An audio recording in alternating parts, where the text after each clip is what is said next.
Hello everyone, welcome back to my Journalism of the Heart news channel. The story for today is Marvel Studios pumps out a lot of movies and TV shows. You can't swing a cat without hitting one. Just when you think fatigue and indifference is bound to set in for all but the most superhero inclined, it rolls out a title with Oscar Isaac and Ethan Hawke. If you want to declare that every project is worth your attention, then you cast screen luminaries such as Isaac and Hawke. Especially with someone such as Hawke, it's not that he's a storied actor with huge projects on his resume, but he's someone who always makes interesting choices even if they don't always stick the landing. So if even Hawke is surrendering to the Marvel machine, then there must be something in it. There is. Moon Knight, adapted from one of the more obscure characters from the comic book house's teeming archives, is a departure from most of Marvel's standard fare. For a studio behemoth that's usually content with a tonal consistency across its releases, Moon Knight is less quippy, less earnest and less expected.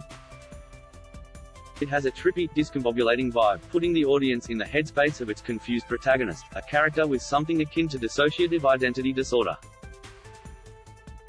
It's well balanced between keeping you off kilter and interested without being so muddled as to turn you off, especially for a series that's slow to reveal its hand.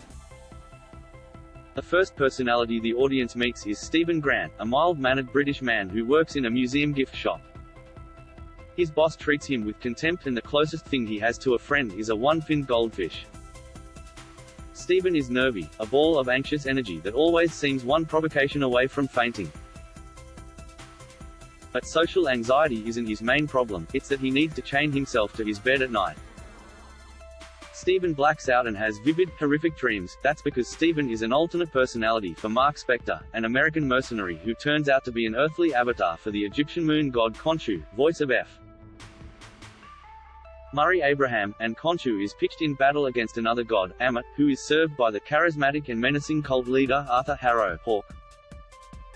Harrow is all about remaking the world through mass murder, so he and Ammit needs to be stopped. Moon Knight is a seductively dark series that manages to be both eerie and shadowy and full of hijinks. As the series goes on, there are more Indiana Jones-style romps thanks to the show's Egyptian archaeology sandbox. At times wild and bonkers, Moon Knight is elevated by its two superstar leads with Isaac and Hawke bringing their A-game commitment to roles that could have been silly. Even though they're clearly having fun with it, you never feel like they think their characters are weird or dumb. That makes all the difference because it makes you want to go along for the ride. That is all for today news. Please make sure to leave your comment and subscribe the channel below for more news update. Thank you for watching.